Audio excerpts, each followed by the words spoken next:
Nyero yamato ndepo di ade domro akimewe are jajote akojirawe maleko wa agba mitonji to egbe basi azan ko atonu ko poto aidosun ko fo ko atonu ko poto ememi tinte ton bon lo dibene wa di doro mi domro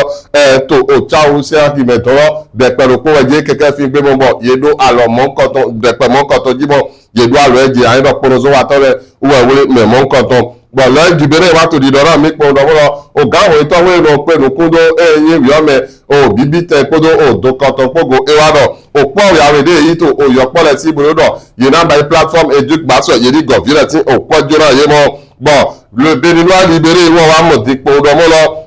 o Bruxelles de eyin otogan mi to romi awada yi ro ara mo do mo lo o don de ro o pipa we e domo e mado o agahun to o to ro me do mo pipa we e do na we eyi gbon ara mo to eyin le Béninois libéré me Razak Amouda Emayi, médiateur de la République avant était toison Aramohiato, le Béninois libéré et Bétomé. Anaye Nomoro Eyi, au Demeno Mito, au Louis Coupe Meji, ou au Dion, et au Lidomro Yeni Jalibo, Eyi, au Wagoji Mitoto, au Bénédon, Minate Pombo, Yena Bayi Nubo, et dans ton Akwa au Tomitome. Le député Louis Coupe Meji plaide pour la valorisation de la vallée de l'Ouémé. Matinal Wekan Eneto à Fono Dimor. Matin libre Wato di Dona Mekon Domolo Romial Wada Iro et Domolo Eminado et Pipa et Potenemi Ruga et Minibio au Jomehumeto et au Belgique Domo le rail plutôt que le jet. La cohérence climatique de Wadaï, Adamoroboro Dei, au Bruxelles Tomedoro,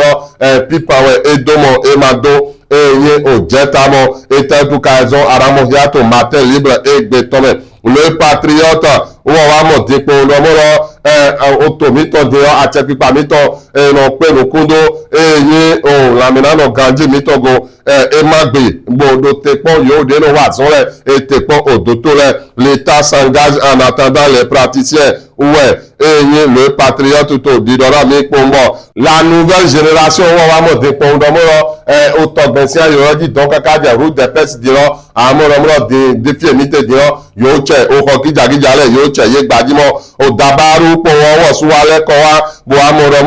Wada y pose du concret sur la table à Bruxelles. Des gadons et Mathieu Fanfouamo, Ojoho et Dokodo Yepo, Yanamo, Ojoho, Aramo Giado Dabarume. Bon, Béné intelligent, ou on va mon Podomoro, et Kantata Mitoto, Afrique, Agbeji, Todio, et Wato, Yaina, et Menda, Hodopo, Menukawe, Nyaho, Béné intelligent et béton. Aramo, mais mon canton demain, le grand matin, où on va monter au sein de Rodo, médiateur de la République, au sein de l'Odion, Yedoualo, au sein mon canton dimanche, le Paraguay, où on va monter pour le au grand retomito, le Kundo, au Tocheche Rogo, où on va au Todo, Yode no Wasore, Yode Porozo, Atomidole, et d'autres,